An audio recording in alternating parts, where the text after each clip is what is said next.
Et commence par un allaitement. Pas le tien. Tu es un lionceau couché, né avec deux autres lionceaux dans une grotte au milieu de la savane africaine. Allongé sans défense sur le sol, aveugle, sourd, et si petit que même un Mirka pourrait facilement te bousculer. Ta mère est là, et son rôle principal est de te protéger, toi et tes frères et sœurs. Mais parfois, elle doit rejoindre les autres lionus à la chasse, te laissant derrière elle en espérant que tu seras encore en un seul morceau à son retour. Les minutes passent, et tu commences à essayer de remuer tes membres. Il te faudra des jours pour y parvenir. Ou peut-être poursuivras-tu tes tentatives dans le ventre de cette hyène. Heureusement, ta mère revient tôt de la chasse. La tanière a été exposée et il n'est plus prudent d'y rester. Ta mère te porte hors de la grotte pour en chercher une autre plus sûre. Les heures passent et elle finit par choisir une autre grotte. Il fait plus chaud. Ton seul indicateur pour un bon emplacement en ce moment. Ta mère repart à la chasse. Une semaine s'écoule depuis ta naissance et tu retrouves enfin la vue. Le monde paraît flou au début, mais ça ne durera pas longtemps. Ta vue s'aiguise peu à peu, et tu entends aussi les rugissements de tes chefs principaux tout près, ce qui te réconforte. Pour l'instant, tu passes tes journées à ramper dans la grotte comme un ver, toujours en conflit avec tes membres. À 3 ou 4 semaines, les choses commencent à s'arranger. Tes jambes coopèrent enfin. Enfin, en quelque sorte. Tu peux maintenant trébucher comme un touriste ivre, et la grotte, qui ressemblait à une prison naturelle, te paraît soudain un peu plus petite.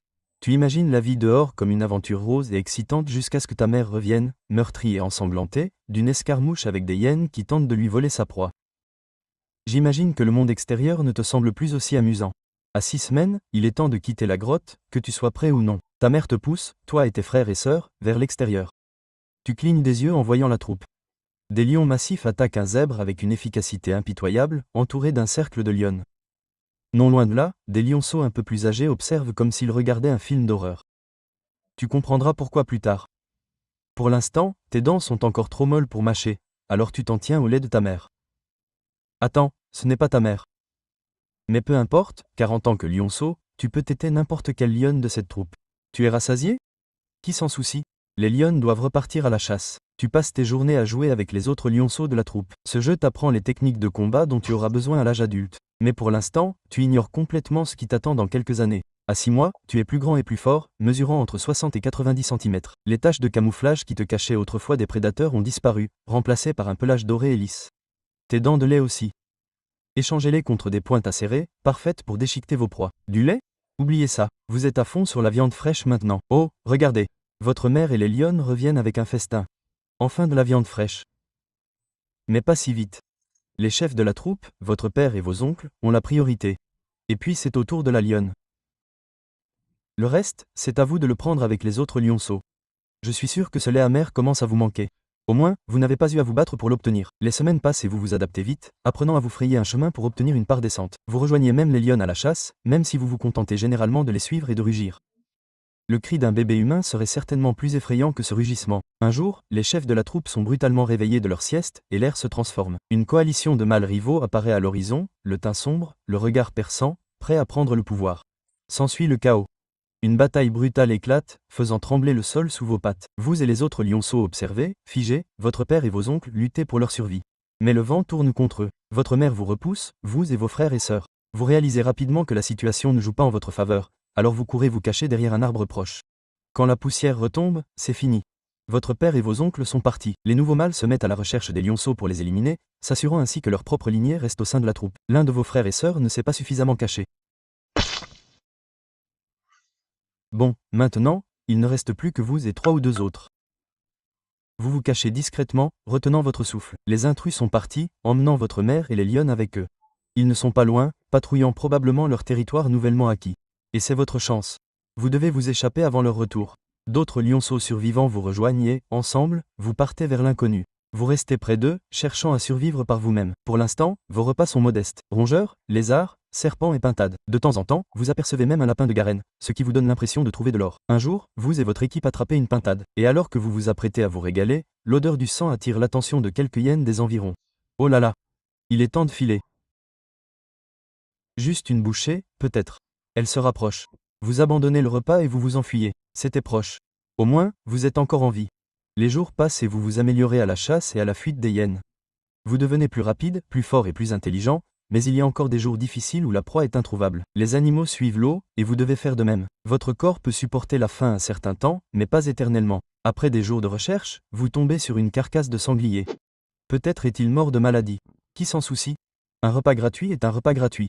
5 ans passent. Vous n'êtes plus le petit sanglier sans défense que vous étiez autrefois. Vous êtes désormais un lion adulte, et votre appétit aussi. Gazelles, antilopes et zèbres sont au menu. Mais pourquoi les chasser vous-même quand vous pouvez laisser les hyènes faire le travail à votre place? Vous attendez qu'elles tuent, puis vous fondez sur elles et les revendiquez. Travaillez intelligemment, pas dur. Vous êtes fort et mature, mais il vous manque quelque chose. Une troupe. Autrement dit, des lionnes avec qui vous accouplez et chasser pour vous. La vie sera alors bien plus agréable. Vous et votre groupe partez à la recherche d'une troupe pour prendre le dessus. Les lionnes doivent être belles et douées pour la chasse, tandis que leurs chefs doivent être vieux et faibles pour que vous puissiez les vaincre facilement. Vous parcourez la savane pendant des jours jusqu'à trouver une troupe prometteuse. Les chefs vous remarquent et se préparent à votre attaque. Vous chargez, griffes dehors, regard noir. Votre équipe se bat férocement, et il est clair que l'ennemi n'a aucune chance. L'âge et la fatigue ont fait leurs preuves. En quelques minutes, c'est fini. Votre équipage fonctionne comme une machine bien huilée, et le territoire vous appartient. Mais il reste une dernière tâche, les lionceaux. Vous les traquez, en éliminant autant que possible pour vous assurer que seule votre lignée survit. C'est brutal, mais maintenant les lionnes et leur future progéniture vous appartiennent. Félicitations, vous êtes le roi de la troupe. Les journées se succèdent dans une routine confortable. Dormir, manger et, de temps en temps, chasser les hyènes importunes. 4 mois plus tard, vos lionceaux naissent. Mignon, non? Peu importe, votre mission est de protéger la troupe, ce qui implique de repousser les mâles rivaux qui pensent pouvoir vous prendre ce qui vous appartient. Vous êtes plus que capable de les remettre à leur place pour l'instant. 2 ans passent et les lionceaux sont devenus de jeunes adultes. La testostérone coule dans leurs veines, et vous savez ce que cela signifie. Problème. Vous et vos alliés n'hésitez pas. Ils représentent une menace, alors vous les chassez avant qu'ils ne défient votre règne. Problème résolu. Retour à la sieste. Les années passent, rythmées par les batailles, les repas et les coups de pied aux lionceaux rebelles. La vie est belle, mais les combats incessants commencent à vous épuiser. À 13 ans, vos forces déclinent et la fin semble proche. Mais vous continuez à lutter pour préserver votre fierté. Un jour, alors que vous dévorez un zèbre, une coalition de mâles plus jeunes et plus forts apparaît. Ils ne s'arrêtent même pas. C'est la prise de pouvoir. Le combat commence et vous donnez tout ce que vous avez. L'un d'eux se jette sur vous et vous mordille l'épaule. Vos alliés sont déjà tombés. Vous êtes le dernier survivant. Vous tentez de vous échapper, boitant pendant qu'ils vous poursuivent brièvement avant de vous lâcher. Vous avez perdu votre fierté, votre foyer et tout ce que vous régniez. Maintenant, vous devez chasser par vous-même. C'est plus difficile qu'il n'y paraît. Pendant des années, vous avez compté sur les lionnes pour vous nourrir. Vous n'êtes plus aussi fort ni aussi rapide qu'avant, mais peut-être trouverez-vous une proie facile. Regardez là-bas, un troupeau de gazelles. Vous ne pourrez pas égaler leur vitesse, mais n'était-elle pas magnifique? Peu importe, je continue mes recherches. Finalement, vous apercevez un sanglier. Il semble lent et facile à attraper. Vous chargez dessus, et oh, c'était facile. Vous commencez à peine à manger qu'un groupe de hyènes apparaît au loin. Elles courent vers vous avec des expressions joyeuses. Elles sont sur le point de se régaler d'un festin tout prêt. Vous fuyez, bien sûr, abandonnant votre repas. Vous avez encore faim, mais mieux vaut cela que d'être tué par des hyènes maladroites. Vous continuez à marcher des kilomètres. En chemin, vous rencontrez un troupeau de zèbres et évaluez vos chances. Hache mince, mais ça vaut le coup d'essayer. Ils vous remarquent de loin et s'enfuient. Vous échouez vraiment.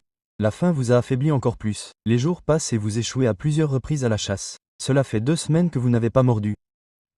Oh, est-ce la fin? Eh bien, vous avez eu une vie mouvementée.